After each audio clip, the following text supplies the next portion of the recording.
자, 수행 시작하기 전 앞선 사원 공덕과 불을쌀 공덕이 나와 이웃의 기쁨과 평화를 얻는데 도움이 되기를 바라며 모든 사람들의 분해가 사라지기를 소원합니다.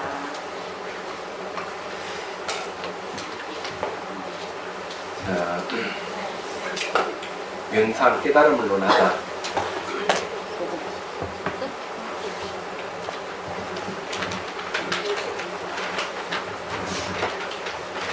30페이지 보십시오.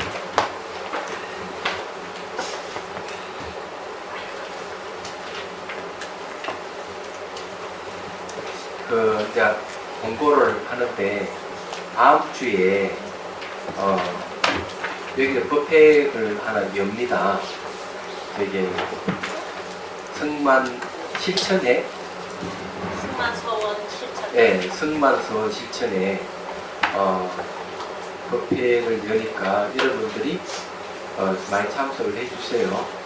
주시고 제가 이 승만 부인 실천회에 제가 지도법사로 있어요. 그러니까 지도법사인데 한 번도 법문을 청하지 않다가 이번에야 비로소 이제 법문을 청하네. 괘씸하게만. 네. 참여합니다. 그래서 이제 다음 주 목요일 날 4시에 오후 4시입니다. 그때 이제 승만 부인 사자후경 여기에 대한 법문하는데 승만 부인 사자후경 영상을 그때 처음으로 이제 같이 한번 하는 걸 그래 하겠습니다. 그때요? 네. 아유, 감사합니다.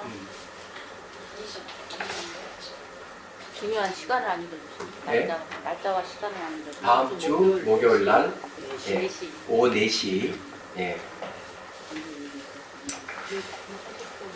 예. 시간이 없는 사람은 후딱 하시고 시간이 남아있는 사람은 남으시고 또 성근이 있는 사람은 법문 들으시고 이러면 됩니다. 자, 30페이지 봅시다. 우리가 30페이지 할 때 우리의 제목이 자비선은 행복이다 그랬어요. 이게 왜 행복이냐? 이게 참 중요한 거예요.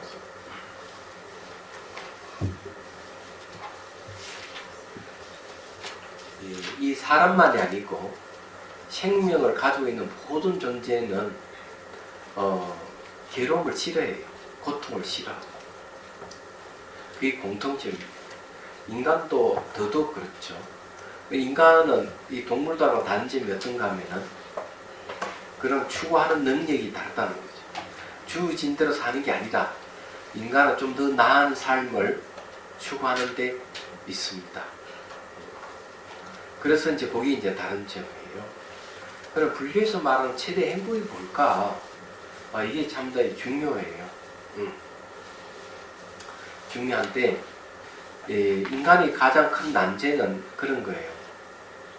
영원히 살지 못한다는 데 있어요. 그래서 이제 과학에서도 그렇고 종교에서도 그렇고 의학 분야에서도 그렇고 뭘 추구하는 건 영생을 추구해요. 영원히 살 수 있는 게 뭐가 없나.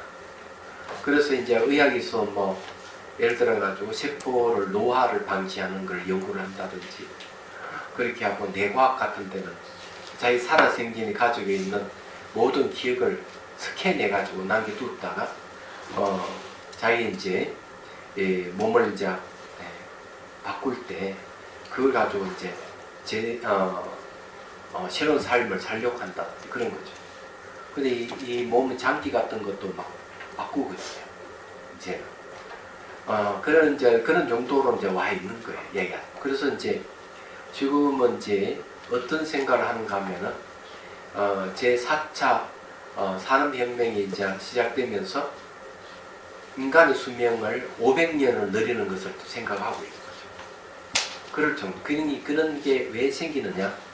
영원히 살고 싶은 욕망이 있어서 그런 거예요. 얘기하자면은. 그건 이제 알뜰 신잡에도 그 얘기를 하고 있어요. 영생에 대한 얘기를 하는 거예요. 그 이제 진시황이 영생에 관심이 있어서 불로초를 구해오라 이렇게 했거든요. 그 소복이라는 사람에게 이제 명령을 했는 소복이라는 사람이 동남 동녀 3,000명을 데리고 이제 서귀포를 지나서 일본 쪽으로 갔다 이러는데, 그래서 서귀포라는 서자가 서복의 서자예요. 예, 그러니까 서복이 돌아왔다는 뜻에서 서귀포예요. 얘기하자면. 그런 얘기를 하는 거죠. 그러면서 이제 영생에 대한 얘기를 하는데, 결국 이제 만일 영생을 한다고 가정하자.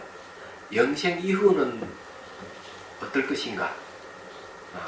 이런 얘기를 하는 거지. 그러니까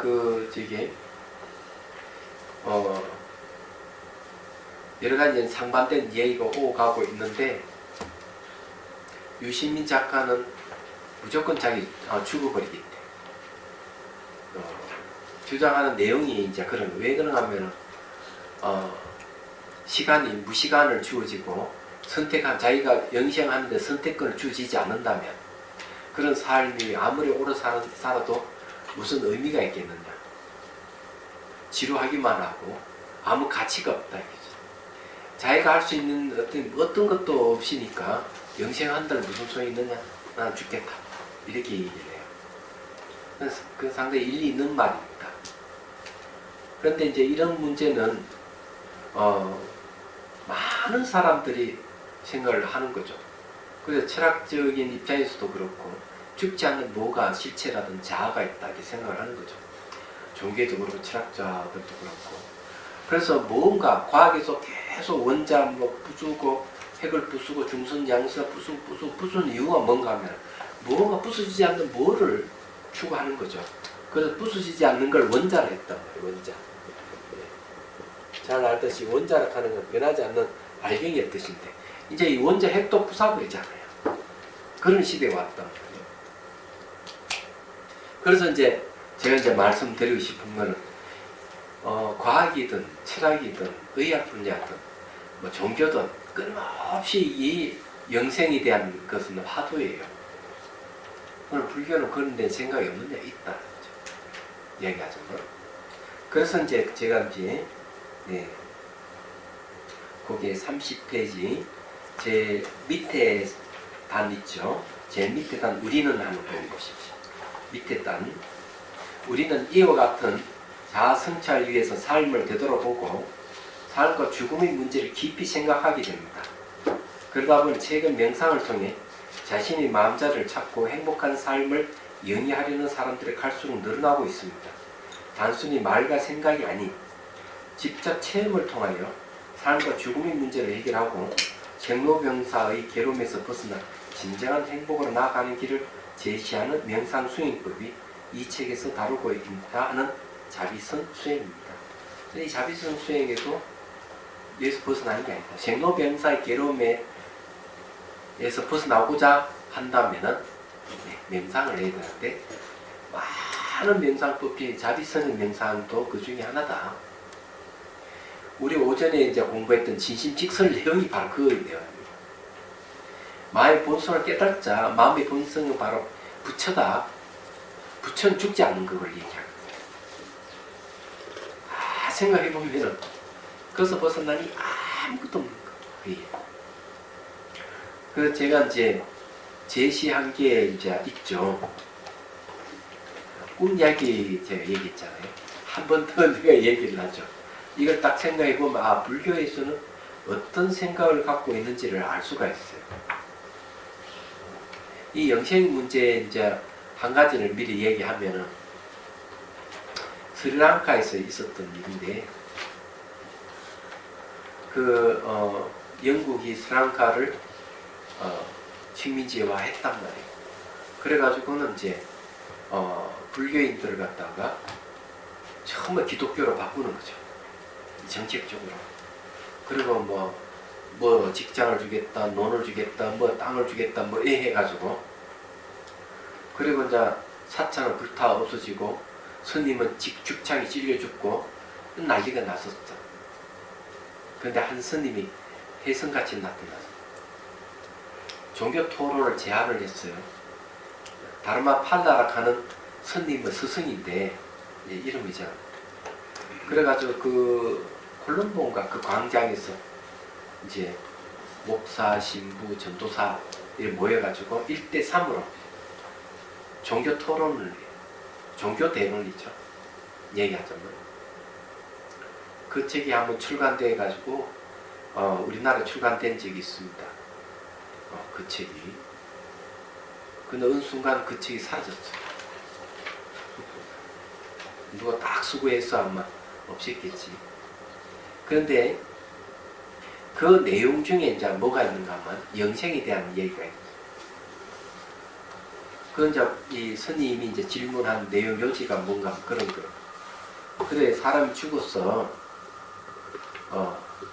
부활을 한다고 하는데 그래서 사람은 죽어서 부활하기 위해서 영생을 얻기 위해서 매장을 한다는 거죠. 매장하는 이유가 거기 있어요. 사람을 하장을 안 하고 매장하니까. 그러면 사람을 매장을 하게 되면은 쌀이 썩고 뼈가 삭고 이럴 건데 그러면 그때는 부활할 때는 어떻게 하겠느냐? 썩은 몸으로 부활하지 않느냐? 그래 해가지고 만일에 영생을 한다, 천국 가서 영생을 한다 한다면은 그 모골이 가관일 텐데 당신이 어떻게 생각하느냐? 이런 질문이 있어요. 상당히 구체적인 이야기죠. 얘기하자면. 그래서 이제 여러분들이 이제 창조주를 매기라는 종교에서는 사람을 매장하는 것은 그와 관련이 있다는 얘기예요. 그 내용을 봐가지고. 그럼 불교에서는 도대체 어떻게 얘기를 하고 있느냐 하는 문제가 있는 거죠. 창조주를 매기라는 종교에서는 영생을 추구하는데 절대적 창조주의 힘이 절대적인 작용을 합니다. 창조주가 다 선택을 하거든요. 인간은 선택당하는 입장이기 때문에 그게 없어요. 주권 행사를 할 수가 없어요. 얘기하자면. 그런 문제가 있는데 그럼 불교에서 제안한 것은 어떤 것이냐 하는 게 있습니다. 그래서 이제 꿈을 빌려서 얘기하면 꿈속에서 물에 빠졌다. 빠져가지고 막 꿈에서 벗어나려고 애를 막 쓰는 거예요. 물에 빠지는데 물에서 벗어나려고 하는 거예요. 그것이 이제 범부의 깨달음. 그런데 그게 바로 그 물에 빠진 그 물이 바로 꿈속의 일이더라. 아는 순간 내가 벗어나려는 마음을 멈춰버려요. 내가 벗어나려고 하는 것은 범부의 깨달음이고 그 물에 빠진 것을 멈춰버리는 것은 그게 꿈인 줄 알았기 때문에 상상하기예요. 성문과 영각의 깨달음이에요. 그런데 좀 생각해 보니까 이것 자체도 꿈이구나. 여기서 벗어나야지 하고 몸부림치는 수분각에 보살이 깨달음이에요. 그래서 탁 몸부림쳐서 꿈에서 딱 깨어나오네요. 꿈에서 깬다 하는 깨달았다는 침상에서 한 발짝도 움직이지 않는데 그러면 내가 꿈속의 일이 처음에는 꿈속의 꿈인 줄 모르고 그게 진짜인 줄 알고 살아가는 것은 사실은 막 수행을 해서 추구를 해가지고 이 무지 꿈이라는 무명에서 벗어나려고 노력하는 거거든.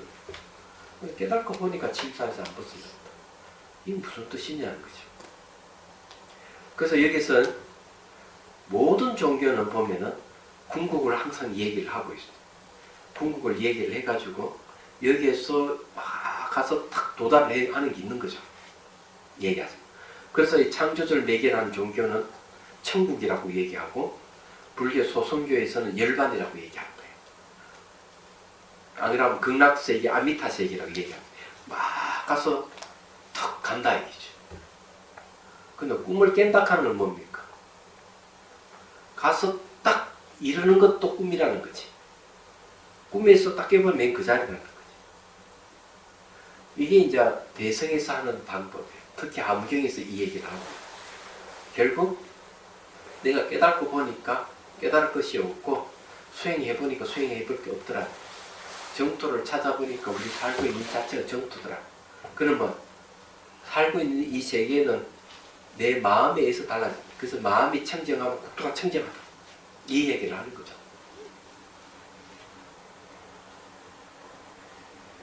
그러니까 이 마음 청정을 찾아만 되는 거예요. 밖에 찾을 필요가 없는 거예요. 그래서 부처님도 밖에서 찾지 말아라. 달마 스님도 밖에서 찾지 말아라.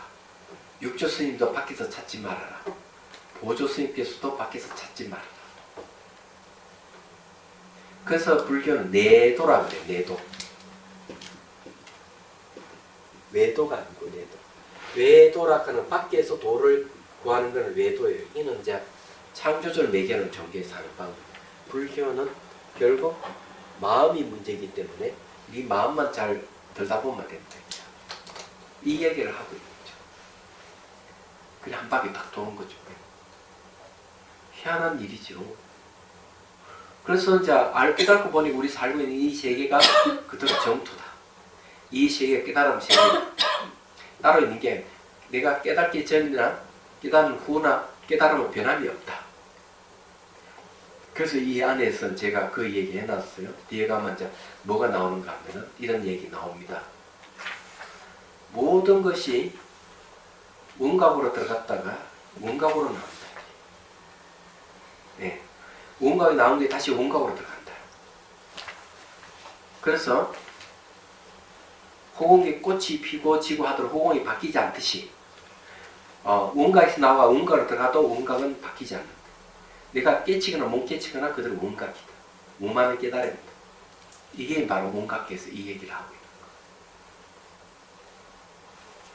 거예요. 그래서 우리가 그러면은 지금 생로병사 하고 있는 이건 뭐냐 이거죠. 생로병사를 하지만은 생로병사 하고 있는 그 속에는 법신이 있다. 법신은 뭐 생멸이 없는 생사가 없는 몸이다. 우리는 이 몸은 생멸하는 몸이지만은 생멸하는 몸을 잘 들여다보면 이 속에 생멸하지 않은 몸이 있다. 그냥 화나공치 적법신이 하는 말. 그래서 나온 앞에 우리 짐승직설에서 나온 얘기 그 얘기예요. 보면 전부 다 영생에 대한 얘기예요.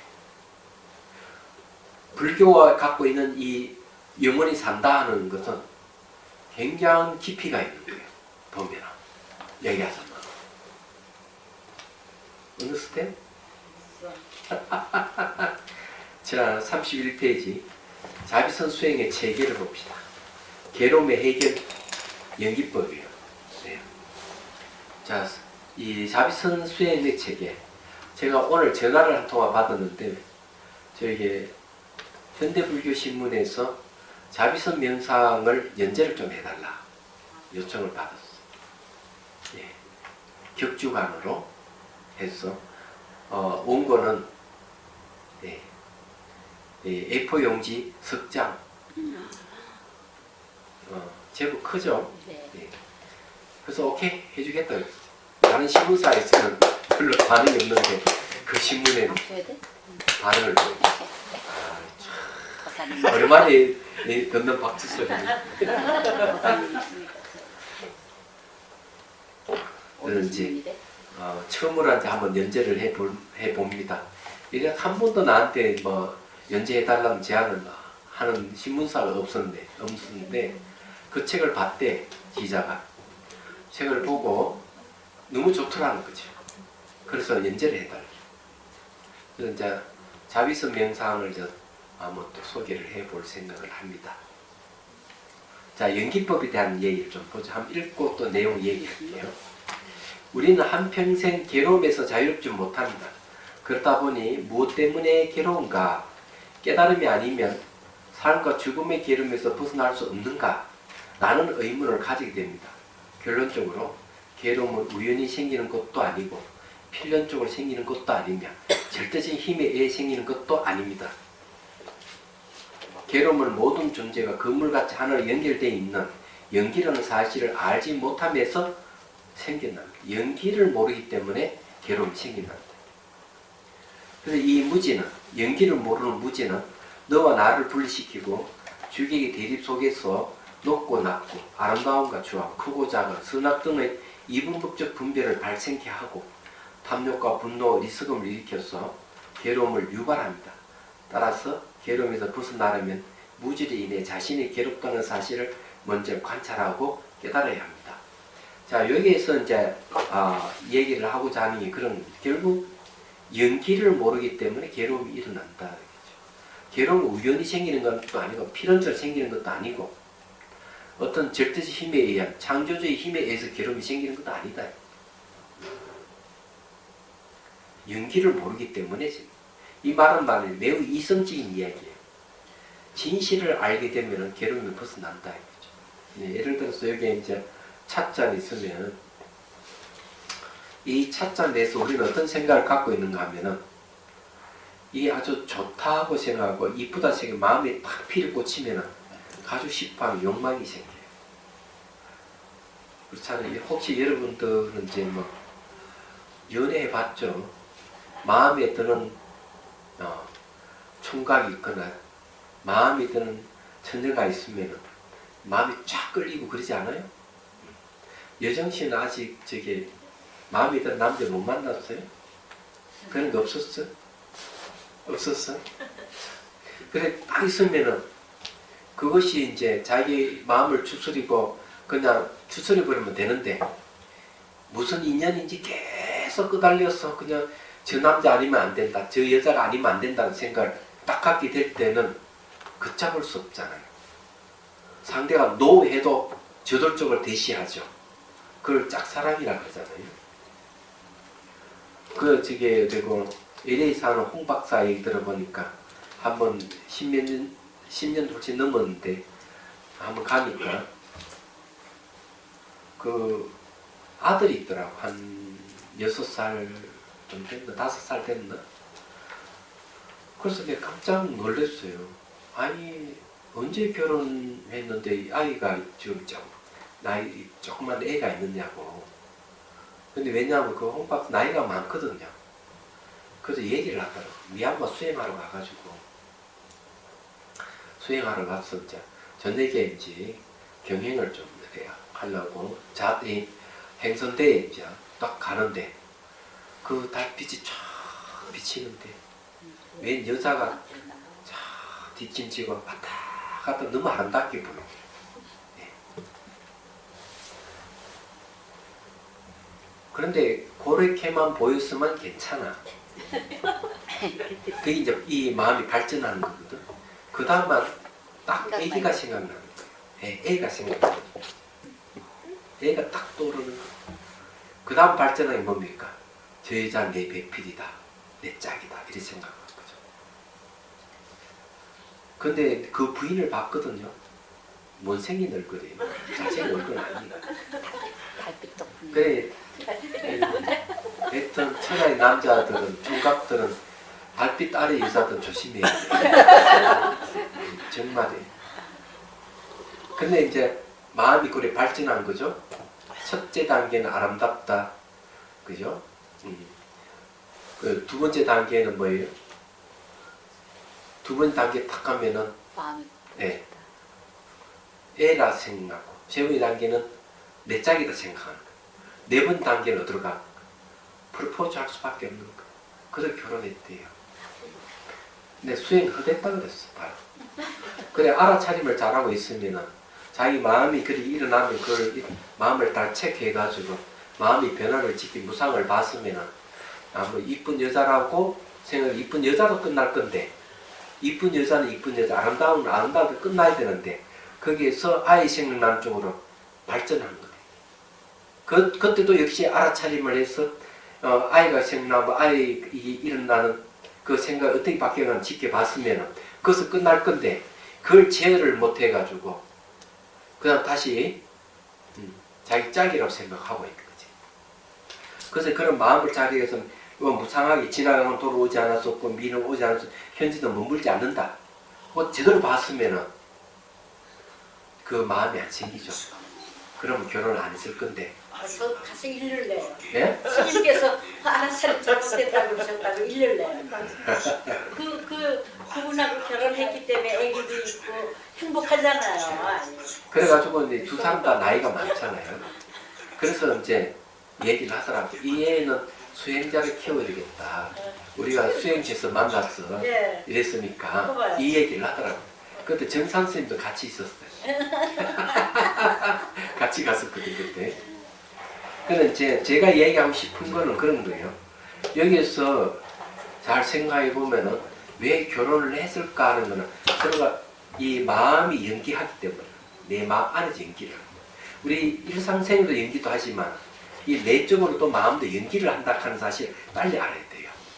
연기, 관계성이죠. 원인과 조건에서 일어나고 사라진다는 거죠.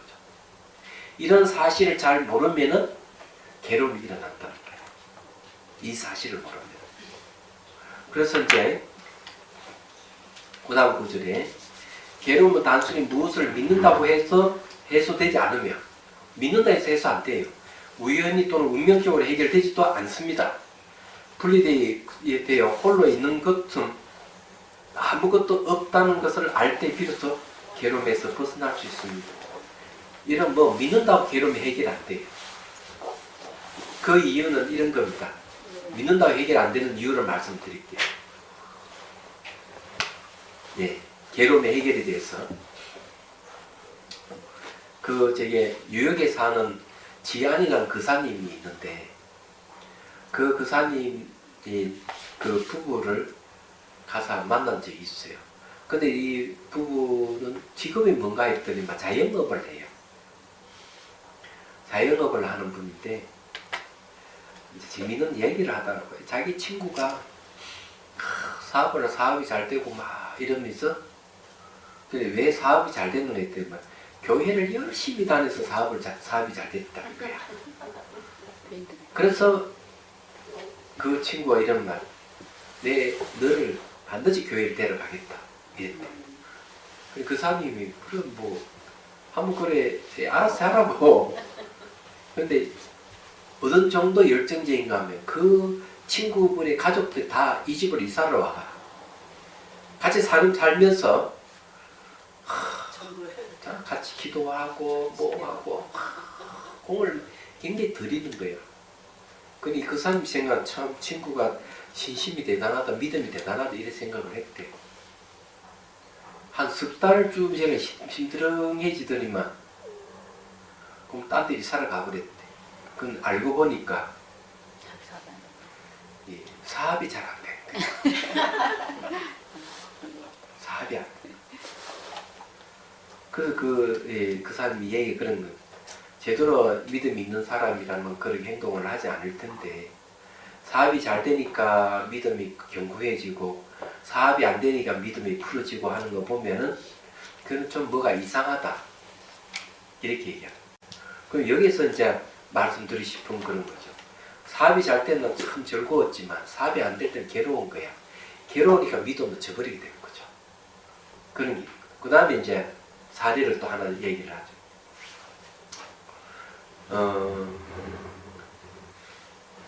보자, 그 스님 정먼데 이름이 참 저희 이제 동창생이에요. 이 스님이 저게 나주의 브레사에 있을 때 전화가 왔어요. 전화가 와가지고 뭐라고 얘기하는가? 딱 이렇게 얘기하는 거예요. 그렇게 열심히 기도를 하고 그렇게 공양 올리고 그렇게 진짜 신심 있는 신도가 있는데 3개월째 절이 안 나와서 하도 궁금해서 자기 전화를 했대. 전화를 했더니만 딱 이렇게 다시는 절이 안 간대. 그거 왜 그러냐 이러니까 우리 큰아들이 교통사고나 다리를 부러뜨렸는데 제가 그렇게 기도를 드리고 공양 올리고 그렇게 했으면은 그런 일이 일어나지 말아야 되는데 왜 일어나느냐 이게야. 그래서 이 스님이 반성을 했대. 어떤 반성이? 이건 내 잘못이다. 이분이 제대로 부처님 법이 무엇인지 알면은 절대로 저런 얘기를 안 할 건데 한 번도 내가 법문을 안 해주고 기도만 시켰구나. 이거 잘못이다. 그래서 그때 법회를 하기 시작했다. 예를 들어가지고 간단하게 이런 거죠. 교통사고 날 조건이 돼서 교통사고 나는 거고 다리를 부러뜨리는 거고 죽지 않을 조건 대로 죽지 않았을 뿐이에요. 조건에서 일어나고 조건이 사라져요. 원인과 조건에서 일어났다가 원인과 조건이 사라져요. 이게 부처님께서 말씀한 법이에요. 그런데 이 이치를 이 신도가 알았으면 아이고 내 아들놈이 그래 저기 제대로 보도를 건너지 않고 도에 그냥 건너다가 저랬구나. 아마 그랬을 거예요. 마음의 급해가 차고 오는 것도 모르고 그랬구나. 그런 원인에서 그렇게 했구나. 이렇게 이해했으면 아무 문제가 없을 건데 아니 무조건 기도를 하면 사고가 안 날 것이다. 이런 믿음으로 기도하는 사람은 불자라하기 참 곤란해요. 부처님 가르침 무엇인지 모르기 때문에 무상의 이치만 제대로 알았으면 그런 일이 안 생길 것이다. 그래서 여기서 이야기는 뭘 믿는다고 그런 문제가 해결되는 게 아니다. 예를 들어 LA에 있는 그분 친구 말 맞다면 열심히 하나님을 믿었으면 그 믿음 힘 때문에 자기 친구를 교회에 데려갔을 텐데 그 아무리 믿음이 장해도 그 개종을 못 시켰거든. 그 다음에 이 부인이 그렇게 열심히 내가 기도를 해가 부처님께 기도하고 믿음을 장한 믿음이지만은 그렇게 해다가 자기 아들 다리 부러진 것 해결 안 되는 거예요. 그렇잖아요. 그래서 우리는 이걸 단순한 신앙의 문제라 무조건 치부할 문제는 아니라고. 이 괴로움의 문제는 이야기하자면 물론 기도를 하면은 영향력은 있죠. 없는 건 아니에요. 얘기하자면 그래서 이제 그 달라이 라마 스님도 뭐라고 말씀한 부자 되게 해주십시오. 기도를 하고 이러면은 과연 부자가 될 수 있을까? 의문을 제기합니다. 달라이 라마 스님께서 사실은 물론 기도를 하면 좋은 마음이 있어서 영향이 좀 있을런지 모르지만은 그것으로서 부자 된다고 생각하지 않는다. 부자 될 조건을 갖춰야지 부자가 되지. 기도한다고 부자 될 것 같으면은 기도회가 생사의 해살에 벗어날 수 깨달음 주십시오. 얘가 기도를 한다면 다 깨달아야 된다. 얘기야. 그게 안 되는 거예요. 말하자면 이 기도의 맹점이죠. 기도의 한계가 있는 거죠. 그래서 부처님 가득 붙들고 아이 부처님 생사에 벗어나게 해주십시오. 해탈게 해주십시오. 한다고 되는 일이 아닌 거예요. 그러니까 그 얘기입니다. 그래서 이게 뭘 믿는다고 되는 것도 아니고 우연히 또는 운명적으로 되는 일도 아니에요. 말하자면은 그럼 뭘 알아요? 모든 거는 분리되어 있는 게 아무것도 없고 상호 우정 관계를 갖고 있구나. 이런 이치만 잘 알면. 그래서 연기는 이 부처님이 깨달은 내용이 연기예요. 당신이 6년 동안 고행해서 그 다음에 고행도 버리고 깨달았던 연기를 빼달라. 이게 중요한 거예요. 그래서 연기는 첫 번째 인과의 뜻이 있어요. 인과는 왜? 우연도 아니고 필연도 아니란 뜻입니다. 이 인과는 얘기하자면 그 다음에 믿음도 아니다. 믿음. 인과는 그런 게 아니에요. 두 번째는 상호 의존이에요. 이런 뜻이 상호 의존이 뜻이 연기라. 그래서 이걸 좀 더 깊이 파고들면은 연기 다른 이름이 바로 공성을 하죠. 그 다음 일심. 그 다음에 우리가 진심직설에서 얘기했던 심지, 보리, 네? 그 다음에 법계, 여여, 진여 이런 말을 하는 거죠. 연기 다른 이름들 전부 다. 여기 진심직설 그 얘기 쫙 하고 있잖아요. 보조국사에서. 그 이야기예요. 그래서 이제 이 얘기를 하자면은 저걸 알아야 된다 얘기죠. 그래서 연기를 통해서 내가 잘못 알고 있는 무지를 깨뜨렸을 때 우리는 괴로움에서 벗어나는 거죠. 그런 얘기입니다. 자, 넘어갑니다.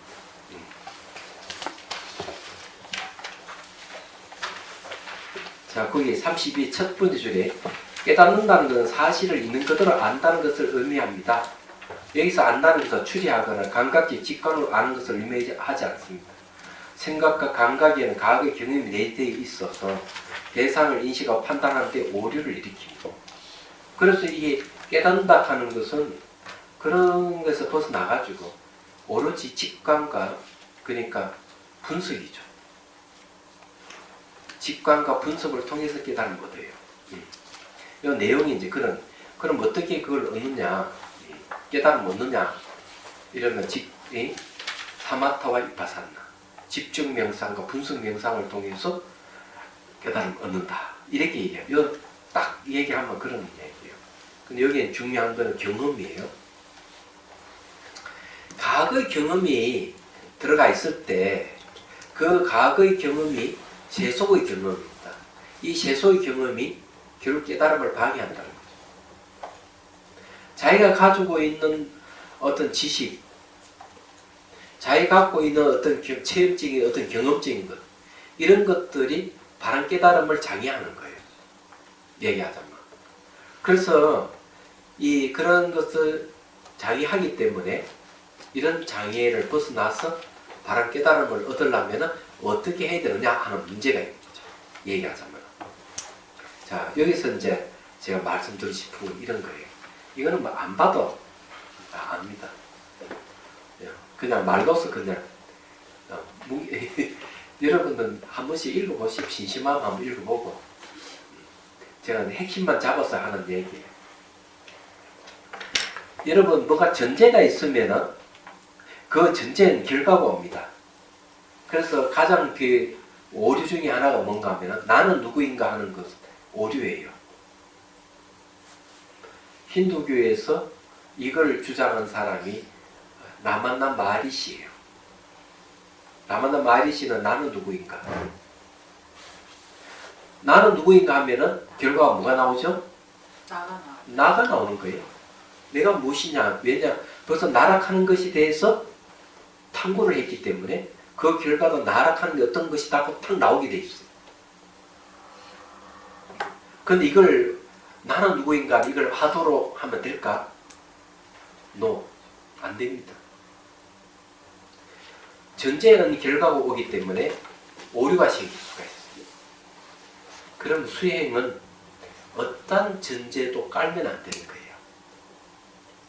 어떤 전제도 깔고 하면 안 되는 거죠. 그래서 그러면 화두를 참고할 때는 전제를 하지 않습니다. 화두라 하는 말 자체 어떤 전제도 두지 않는다 이런 뜻입니다.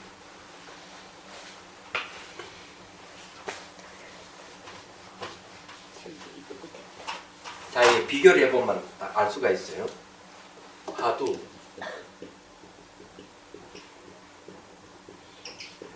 이게 이제 말머리 이러거든요.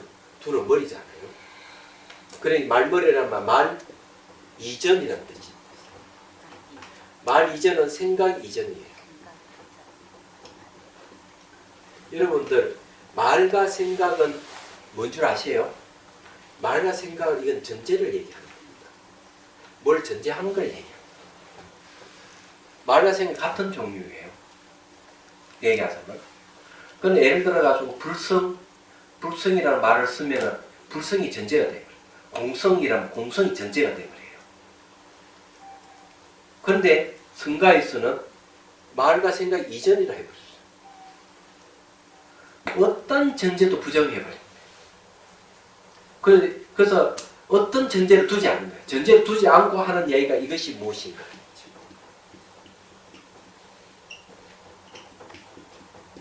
이것이 무엇인가 이것하는 건 지시대명사죠. 자, 나는 누구인가 한번 비교해보세요. 나는 누구인가. 나는 누구인가 이러면 나락하는 것이 전제가 되는데 이것이 무엇인가 하는 것은 어떤 전제도 없어요. 전제가 없어야만이 그 결과가 진실한 거야. 생각해보라고. 그 나는 누구인가는 화두가 안 될 리가 없어요. 그건 화두가 아니에요. 전제는. 화두라는 말 자체가 어떤 것도 전제하지 않는다 하는 뜻이 들어가 있는 게 아니에요. 근데 이거는 되죠. 연불자 시수. 연불하는 자가 누구인가. 이건 돼요. 이건 나락하는 게 전제를 하는 건 아니에요. 연불하는 자가 누구인가. 말하는 생각하는 자가 누군가. 걸어가는 자가 누구인가? 자라 했지 나다는 말 안 써요. 그래 이것이 무엇인가를 줄이면 갱상도 말로 이목구야 이게. 근데 이목구는 좀 말 버려야 됩니다. 어려워서 안 돼요. 이목구 어려워요. 요즘 사람. 이것이 무엇인가 이래야 돼요. 그게 더 신선해요. 이목구는 신선하지 않아요. 그래 이런 문제가 이제 발생을 하는 거야. 말하자면은 제가 이게 파도를 분석해 보면 그런 거예요. 이게 대단한 건 이것이 무엇인가 하고 지시만 할 뿐이지 그것을 결정을 하지 않는 거죠. 그게 뭐라고. 이게 대단한 거죠. 그러면은 하도 참고 보면 그런데 그러면은 초기 불교부터는 그럼 어떻게 했느냐 얘기죠. 이 또 비교해 보면은 똑같은 원리예요.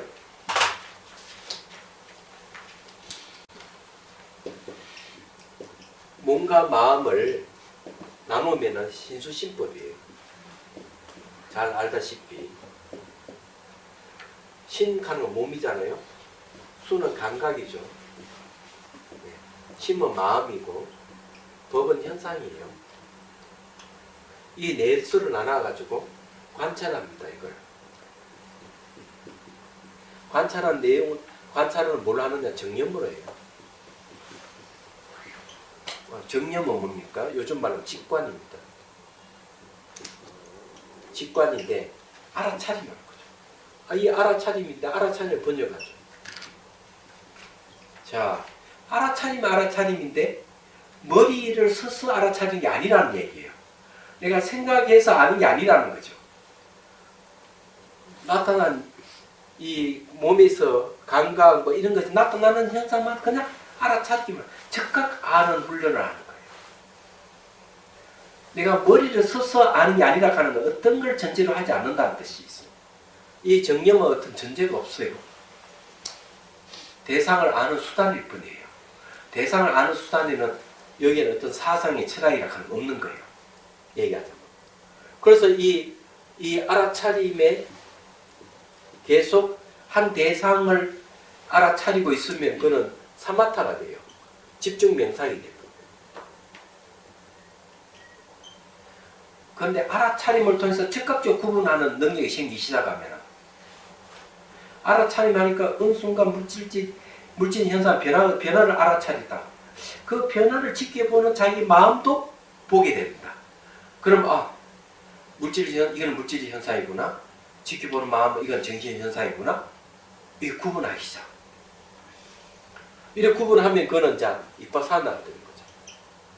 이빠사나. 위익하는 건 분별한다는 뜻이죠. 파사나는 본다는 뜻이에요.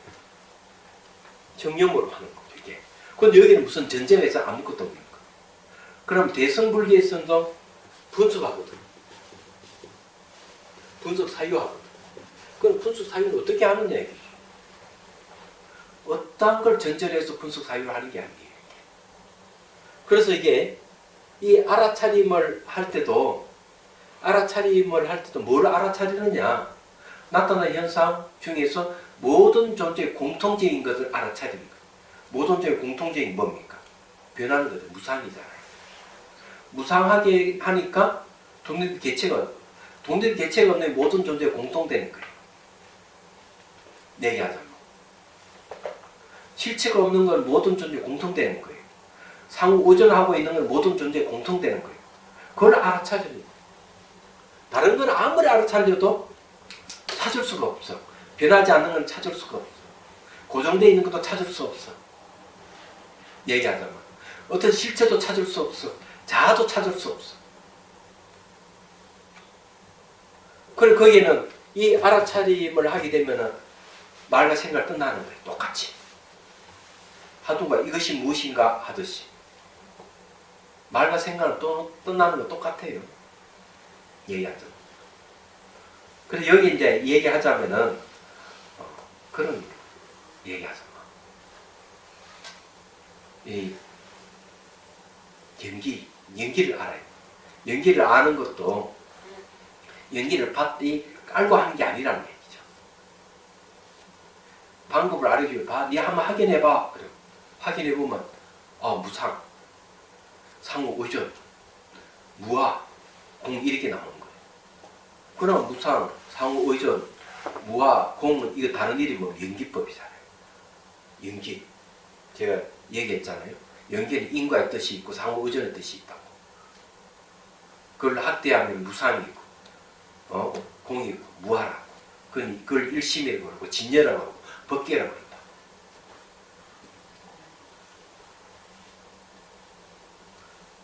그 제일 먼저 이 책에 이걸 거론하는 게 왜 거론을 하느냐.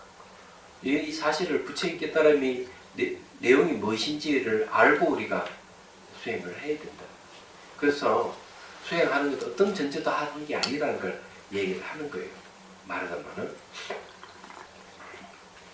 그래서 한번 읽어볼게요. 생각과 감각으로 대상을 알고 경험한다면 그 경험은 진실할 수 없습니다. 연기하는 세상은 현재 이 순간이지 과거나 미래가 아닙니다.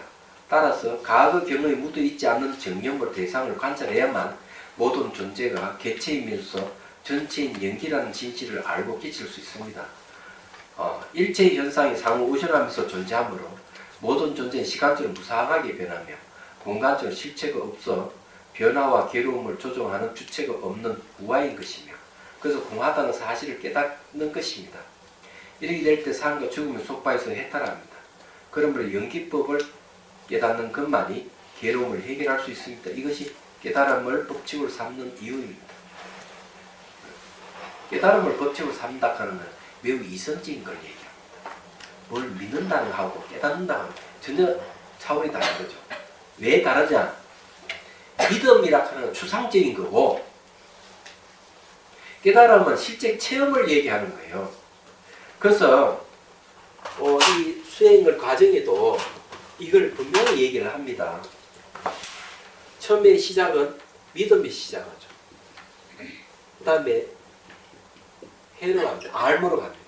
그 다음에 실천 수행을 합니다. 그 다음에 정명되는 거죠. 정명. 깨닫는 걸 얘기하죠. 그래서 불교는 믿음이 시작해서 깨달음에서 끝나요.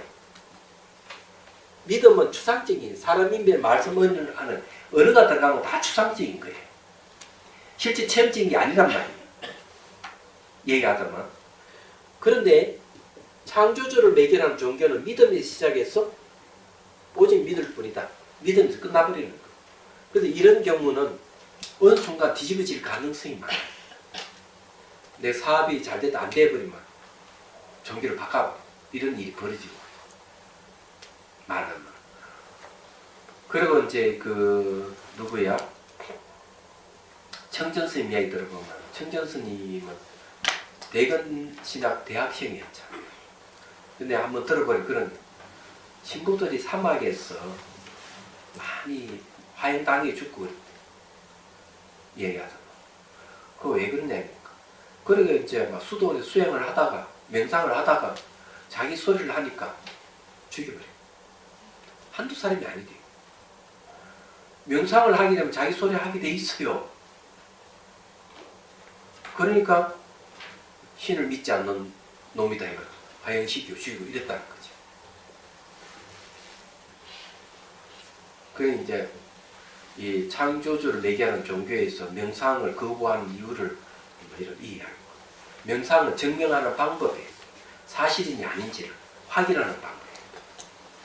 그래서 이게 믿음이 시대 믿음을 끝나면은 완전 추상이 시대 추상으로 끝나는 거예요.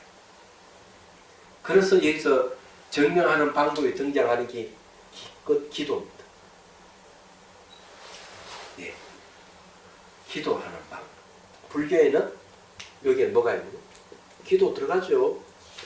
하나 더 들어가는 거예요. 플러스 알파 명상이 들어가는 거예요. 여기 다른 점이에요. 말하자면. 그렇게 이제 생각하면은 그런 건 아니에요. 자, 이제 이 내용이 그런 내용입니다. 자, 그 다음에 33페이지 보십시오. 연기와 사성계, 수행 체계로 들어가 보죠. 자, 일체 모든 존재의 자성은 공합니다. 자성이 공하다는 것은 모든 것이 인연에 의해 생기기 때문입니다. 만물이 인연 생기한다는 연기법을 깨달은 부처님은 가장 먼저 제자들에게 사성기를 설하셨습니다. 사성기가 바로 괴로움의 굴레를 벗어나게 하는 수행 실천 체계이기 때문입니다. 내가 부처님을 다 붓다로 건쳤는데 이게 부처님으로 나왔는데 제가 부처님을 붓다로 건쳤어요. 고치지 못하시고. 왜 제가 그렇게 건쳤는지 아십니까? 예. 부처님이라는 말보다 붓다락 하는 말이 훨씬 살아있는 용어거든요. 또 어떤 요즘 부처님이라는 말은 조금 생기기도 잃어버린 용어인데 옛날 용어거든. 얘기하는 거. 그래서 붓다락 하는 말이 저는 훨씬 좋아해요.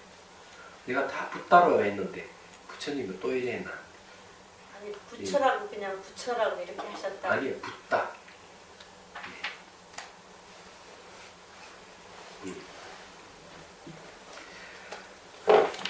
자, 여기 이제 중요한 것은 그런 거예요.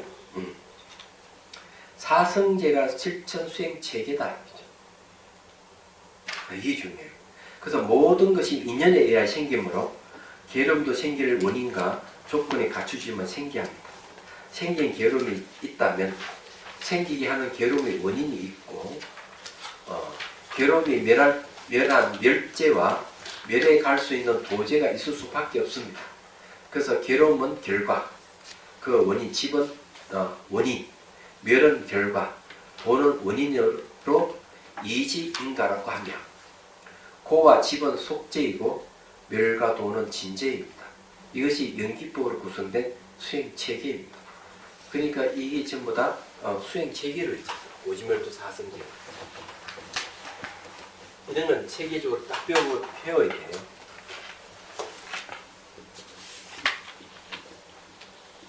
오지멸도. 고락하는 것은 결과예요. 집은 원인이죠. 멸은 결과죠. 도는 원인이에요. 그래서 요걸 갖다가 이지인가라.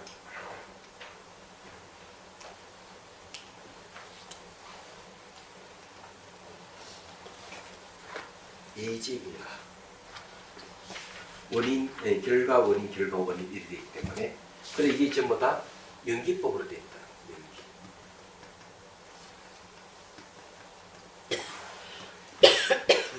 이게 수행 체계입니다.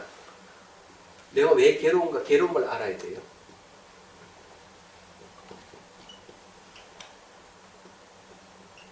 경전에는 괴로움이 무엇인지 알아야 됩니다. 인간이 괴로움인지 뭐를 모르면 괴로움의 원인을 추구하지 않거든요. 내가 괴로우면 왜 괴롭지? 이 괴로움이 뭐야? 이러면 그 괴로움의 원인을 찾게 되죠. 이게 뭔가 괴로움의 원인이에요. 그럼 괴로운 원인이 뭐냐 하면은 가래라고 하죠. 갈대 또는 탐진치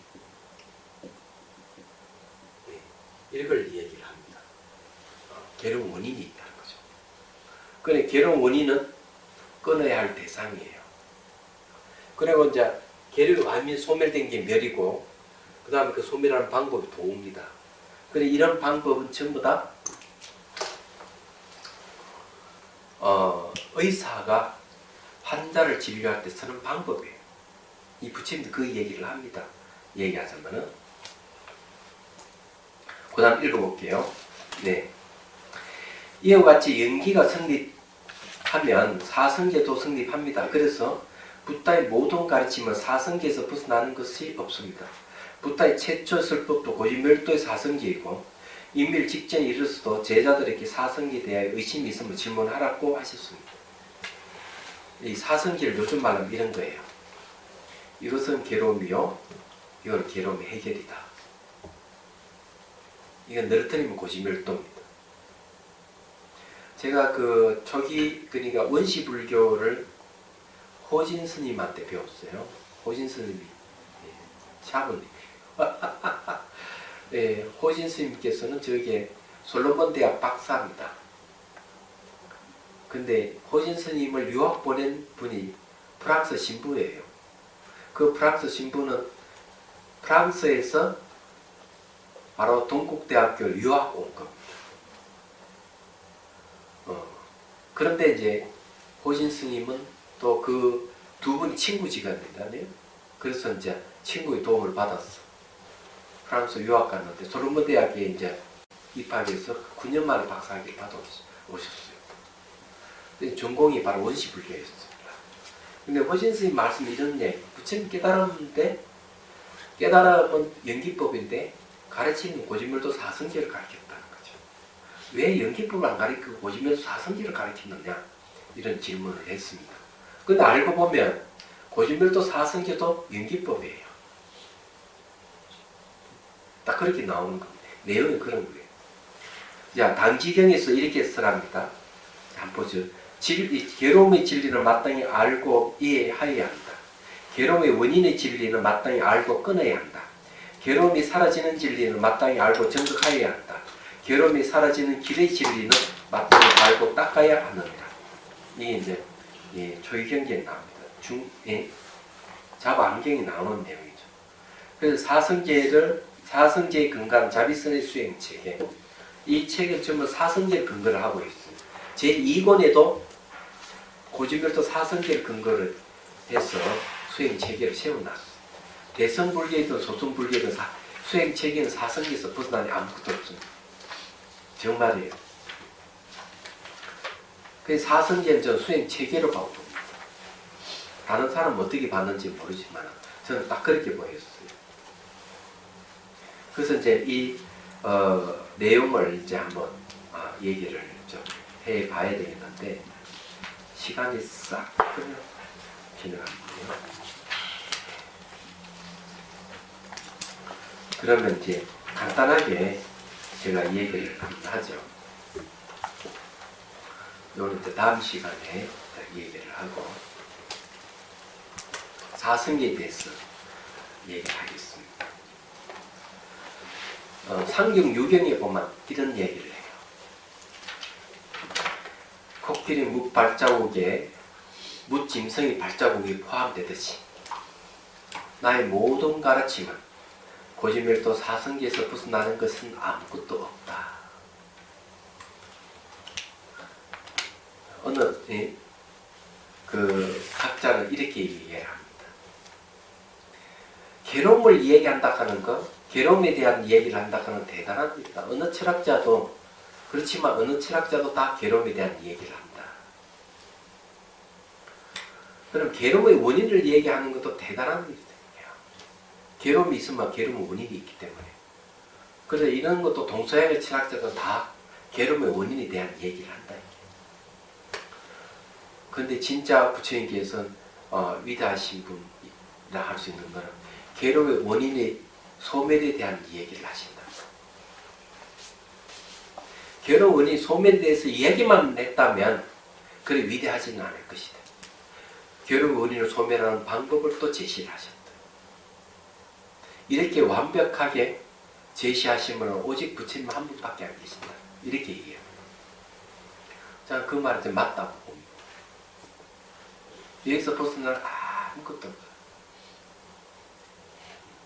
대성불교는 고진 멸도정에서 멸성제에 대해 깊이 파고 들어갔어요. 그래서 뭘 발견하고 공성을 발견해요. 공성을 발견하고 자기 이 마음의 본성이 공성인 줄 알고 그것을 이제 버리심이 일어나. 궁극적인 버리심이 공성이라고 얘기하는 거죠. 그게 대성불교의 시작이에요. 거기 반야경부터 600보 반야경이 나오고 그런 그럼 좀 이해가 되죠. 어쨌든요, 여기서 벗어나는 아무것도. 그래서 여기까지 딱 이야기, 결론적 이야기. 불교가 무엇입니까? 물으면 이것은 괴로움이고 이것은 괴로움의 해결입니다. 불교는 괴로움을 해결하는 가르침. 다른 건 없어요. 그럼 구체적으로 어떤 괴로움이 있고 괴로움의 해결의 내용이 어떤 것이다. 이런 걸 우리가 이제 알아야 되겠죠. 안 그래요? 자, 질문할 게 있으면 하십시오. 시간이 총알같이 지나가요. 그 괴로움이라는 거를 제가 느끼기에는 좀 네거티브한 쪽으로 설명이 되는 것 같아요. 근데 괴로움이 있기 때문에 행복도 느낄 수 있는 거라고 생각한다면 꼭 괴로움이 네거티브한 것만은 아니지 않나. 그냥 그걸 실체로 알기만 하면 되는 거 아닌가요? 알기만 해가 괴로움을 벗어날 수 있을까요? 안 되잖아요. 그게 한계가 있는 거죠. 그래서 이제 그건 철학에서 끝나는 거예요. 그래요. 예. 해결 방법이 없으니까. 그 아무 소용이 없는 거죠. 제가 아무리 행복을 얘기하더라도 예, 행복을 실현하는 방법이 없어요. 왜? 괴로움을 해결하는 방법이 없기 때문에. 그거는 세속 사람들은 늘 얘기하는 부분이거든요. 네, 구체적인 방법이 없어요. 그 이렇게 명상을 하다가요. 제가 이렇게 손이 가렵더라고요. 그래서 이거 가려운 거 좀 긁고 다시 명상하지 뭐 이런 생각이 딱 떠올라서 싹 긁었어요. 긁는 순간 이게 어떻게 없어지나? 없어지나 그거를 봐야지 가렵다고 그걸 긁고 다시 한다고 해? 이렇게 생각이 들더라고요. 근데 그때는 예, 끓는 것을 조건으로 해서 예. 가려움이나 탕이 사라졌구나 하고 이해를 해야 돼요. 그렇게 이해를 해야 돼요. 그럼요. 아, 예. 그런 모든 부분은- 조건에서 일어났다가 조건에 살아있기 때문에 내가 가려울 조건에서 가려워졌는데 네. 끓는다는 조건에서 사라져버린 거예요. 그렇지 늘 그렇게 해가지고 그는 수행 성취는 없죠. 네. 그래서 직접 그걸 봐야 되는 거죠. 손대지 말고. 그 생각과 감각의 과거 경험이 내재돼서 그 오류가 날 수도 있다고 했는데 그 스님이 예전에 그 송강사를 처음 봤을 때 이게 낯설지 않은 그 처음 봤는데도 낯설지 않다고 느끼셨다고 얘기하셨는데 근데 그런 면에서 그 깨닫는 것도 사실 뭐 이미 알고 있는 걸 또 안다고도 했는데 그 만약 그렇게 보면 뭐 감각이든 뭐든 그런 것도 여기서 말하는 건 뭐 현생에서의 그 저기겠지만 뭐 그 아래야식이나 이런 걸로 봤을 때 다 그 뭐 전에 있었던 것들로부터 이렇게 가져온 거라고 한다면 어떻게 받아들여요? 그러니까 그게 이제 종자도 어떤 종자냐가 참 중요하다, 그죠? 그래서 이제 이 법에 대한 수행에 대한 종자가 많이 쌓여야 돼요. 유시학칙 입장에서 본다면 본유 종자라 하는 게 있는데 이 본유 종자는 바깥에서 이렇게 도른 종자가 아니에요. 그 본유 종자는 청정 종자라고 하는데 이 우리 법문을 들으면은 그 종자를 일깨울 수가 있어요. 그러면 이제 거기에서 이 더러움을 제거하는 힘이 이제 작용해서 깨달음을 얻게 되는 거예요. 얘기하자면. 그래서 경험이라 하는 것도 사실 수행을 해서 법문을 듣고 사유하고 수행하는 것도 정보가 되는 종자가 되는 거예요. 얘기하자면. 근데 그런 것이 많이 사이에 있으면 있을수록 좋은 거예요. 근데 그런 걸 어떻게 알 수가 있는가 하면 이제 수행을 하다가 자 사례를 들으면 얘기하면 어느 스님이 수행 진짜 열심히 한 거야. 우연히 새속에 가가 친구를 만나가지고 그만 새속에 그만 이 물이 들어가지고 속퇴를 해버렸어. 그 나쁜 친구 올리다가 그만 도둑질하다 탁 걸린 거야. 그래서 이제 사형을 당하게 됐어. 스승이 이제 그걸 알고 찾아갑니다. 묶여서 가는데 딱 옆에 가서 이렇게 얘기해. 그럼 너 저기 수행을 하던 것을 생각해 보아라. 근데 지금부터 너가 좀 있으면 죽을 목숨이지만 그걸 가는 동안에 옛날 수행했던 걸 떠올리고 지금부터 다시 수행을 해라.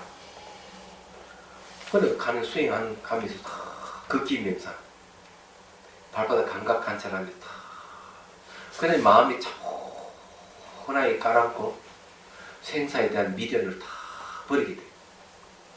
그래 도착해 가지고 다른 사람 다 목 잘려 죽는데 이 사람 딱 죽이려고 딱 보니까 스님같이 그저 얼굴이 편안하고 동료가 없는 거야. 근데 관리가 그것을 왕에게 얘기하니까 그런 왕이 그 사람을 살려주라 얘기해. 그래서 이 수행을 통해서 다시 이제 뭐 마음을 자기 수행하는 마음을 찾는 얘기가 나오는데 마찬가지예요. 내가 수행하다가 몸사라짐을 체험했다. 수행을 하지 않는다. 그러다가 한 몇 달 또는 몇 년 동안 수행하지 않다가 어느 날 탁 앉아 수행하는 그 경계가 나타나는 거예요. 왜 경계가 나타나? 옛날에 경험했던 것들이 있기 때문에 수행 조건이 맞아야 다시 그 경계를 가는 거예요. 근데 이런 건 참 좋은 것이죠. 여기서 말하는 경험이라 하는 거는 수행 경험이 아닌 것을 얘기하는 거예요. 그래서 이게 습이 참 중요해요. 쌓이고 쌓여야 그래 탁 터지는 거예요. 스님, 의식 확장을 하면요, 그 감정이나 번뇌에 데미지를 덜 있나요? 그럼요. 우리가 이제 사례를 얘기 들어보면은 조그만 일에 딱 반응을 하잖아요. 그러면 사람들이 그러잖아요. 소가지 뺀댕이 같아서 좋다고 다 얘기를 한단 말이에요. 근데 반대로 이게 너그러운 사람들은 조그만 일에 대해서 그렇게 반응을 안 하는 거야. 마음이 크기 때문에 넓기 때문에 그런 거거든. 마음이 좁은 사람 딱 그날 팍 이래 오는 거란 말이에요. 그래서 이제 의식을 확장만 하더라도 훨씬 마음의 여유가 있대. 마음의 공간이 생겨서 그렇다는 거예요. 물론 그거는 지혜는 아니에요. 아니지만은 수행하는데 훌륭한 좋은 조건이 될 수가 있고 깨달을 수 있는 조건. 휴식하겠습니다.